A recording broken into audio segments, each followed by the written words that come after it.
the Russia-Ukraine war has taken a turn for the worse as the year comes to an end. A day after Moscow launched a volley of rockets and drones across Ukraine in a massive attack, Ukraine is still assessing the damage. The death toll has risen to over 39, while the number of wounded stands at over 160. Ukraine, on the other hand, carried out retaliatory strikes in Russia's Belgorod overnight. Now, with air raid sirens wailing and projectiles exploding in the sky, smoke could be seen rising from the buildings on Friday morning. Now, damaged buildings with shattered windows and piles of debris stand at the place. At least 6 cities were affected in Russia's deadliest attack so far. А данные не знаете, никто не знает. Кого он бегает? Где сын?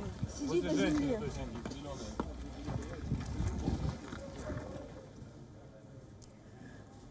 The affected areas included the capital city of Kyiv, along with Lviv in the west, Kharkiv and Dnipro in the east, and the southern city of Odessa.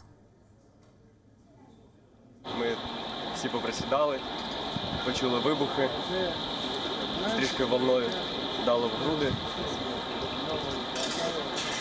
Ми відразу ж побігли в метро, тут вже все було в уламках, спустилися. Було багато пилюки. Ukraine carried out a strike on a residential building in Belgorod city, which killed one. Russia said it intercepted 13 missiles over Belgorod, while over 32 drones were intercepted in Bryansk and Kursk, along with Oryol and Moscow. Of late, Moscow has upped its ante in the war. It has launched over 50 group strikes and one massive strike during the past week. Now, following the biggest attack on Ukraine since the war, Moscow claimed that all targets were hit, from military industrial complexes to air bases to munition depots. Nothing was spared. Even a maternity hospital, school compounds and residential buildings came under attack in Ukraine. This comes after the attack at the Crimea port. In a major setback for Russia, Ukraine struck its warship in the Crimean port of Feodosia this week. Now, this was after Russian troops captured the Ukrainian city of Mariinka last week. Russia has also ramped up attacks in Avdiivka, the city Ukrainian president visited on Friday. Ukraine has been warning of such an attack since a long time. Now, at the same time, the country is now reeling under war fatigue. It is struggling to recruit more soldiers while facing a financial crunch.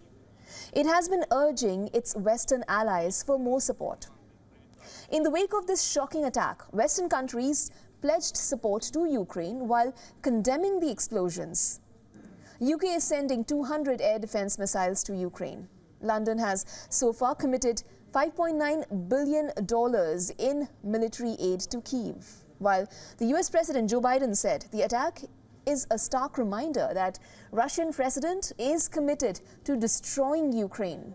Biden also urged the US Congress to approve more aid package worth $61 billion. Now, this is after US pledged this year's last tranche of aid worth $250 million to Ukraine. In a parallel development, a Russian missile also passed through Polish airspace on Friday. Officials say the missile was in the Polish space for 3 minutes. Well, Poland's air defense system was put on alert and a ground search was undertaken. An emergency meet was also held with the Polish president, also speaking to the NATO chief following the incident. Moreover, Poland demanded an explanation from Russia as it summoned Moscow's chargé d'affaires on Friday evening. Well, actually, for more on this, we are now joined live by Glenn Diesen, who is the Professor of International Relations in the University of Southeastern Norway. Glenn, my first question to you is, now Russia's invasion of Ukraine is now almost completing 2 years in February of 2024. And we've seen a series of back and forth strikes that the two countries have had against each other in the recent past as well. But my question here is, why now? What could be the reasons for Russia unleashing its biggest air attack of the war so far on Ukraine now? Well, I think that the Russians see the problems that Ukraine is having. So I think they see Ukraine as reaching the breaking point now, in which they have run out of both manpower and weapon systems and ammunition. So I think this indicates, I would assume this indicates that a large Russian offensive is coming. So what you would do then would be to weaken Ukraine in the rear. So, and we saw that most of Russia's targets were these defense facilities, factories producing shells and drones, their weapon depots, their airfields. So I think it has a strategic benefit in terms of putting an end to the war, but you can of course also consider it to be a retaliation possibly, as Russia also hit decision-making centers.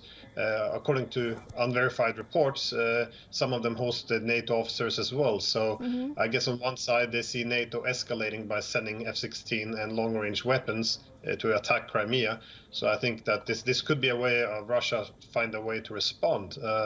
Just in terms of the size of the attack, I think it would simply have some benefits, because first they send in drones, and then as the Ukrainian air defenses attempt to intercept them, they can discover this air defense system, and then they send more missiles to take out the missile defense system. So I think also the ability to overwhelm is quite tactical in terms of undermining the ability to intercept. Also, this overwhelming use of force also can deprive or reduce the morale among Ukrainian soldiers, which further reduces the fatigue or increases the fatigue among the people who simply don't want to fight this war anymore. So, there's growing pressure also now from the public to find a diplomatic solution to this war. So what you're saying is essentially that you also read a change in strategy of Russia's offensive here? Yeah, I think the war has gone through many stages. Keep in mind, when the war first started, the amount of troops Russia sent in had a very clear purpose. It was to force the Ukrainians to implement a peace agreement, because the Minsk peace agreement had been undermined by the Americans for 7 years. So, but then they thought the Ukrainians and Russians were close to a peace agreement. So then, but then in March, April of 2022, the Americans will sabotage this as well to keep the war going, and that's when the war became a war of attrition, which they had to completely destroy the Ukrainian army. And I think this is why it's also been such a horrible, long war with such huge humanitarian toll. And I think now they've reached a point where this objective is more or less reached. They've destroyed all the military hardware. NATO sent more. They destroyed this. They've gone through a few rounds of this. Now NATO doesn't really have that much more weapons or ammunition to send. So I think now you will see probably the Russians going in for a big strike to take out a lot of their weaponry, what's remaining, and then once the Ukrainian army collapses, seize the territory which they argue that they need, given that NATO rejects neutrality for Ukraine. Talking about the magnitude of this particular strike, what would you say about Joe Biden saying that the missile strikes in Ukraine show that Putin must be stopped? How do you reflect on that? Well, I guess the message you want to get across is that this huge attack by Russia demonstrates, that it's very vicious or evil, which makes it more important to stop Russia. So this falls within the common rhetoric, I would argue, from Washington, which is, every conflict it's involved in is framed as a conflict between good and evil. But I think it is also supposed to appeal to the domestic audience, because there's an internal struggle in the United States now in terms of continuing to finance this proxy war in Ukraine.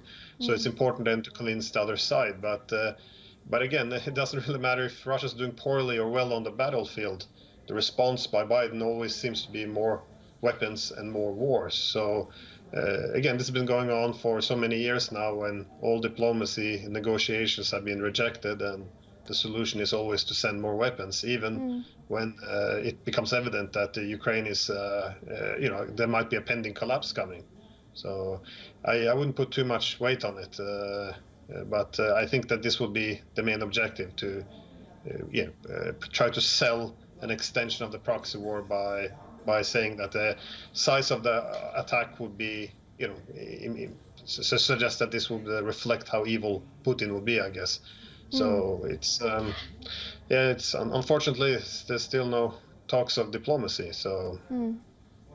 That's a very interesting point to make there, Glenn, that this could really be targeted at the domestic demography there. Thank you so much for joining us on this broadcast with your updates on this. My pleasure.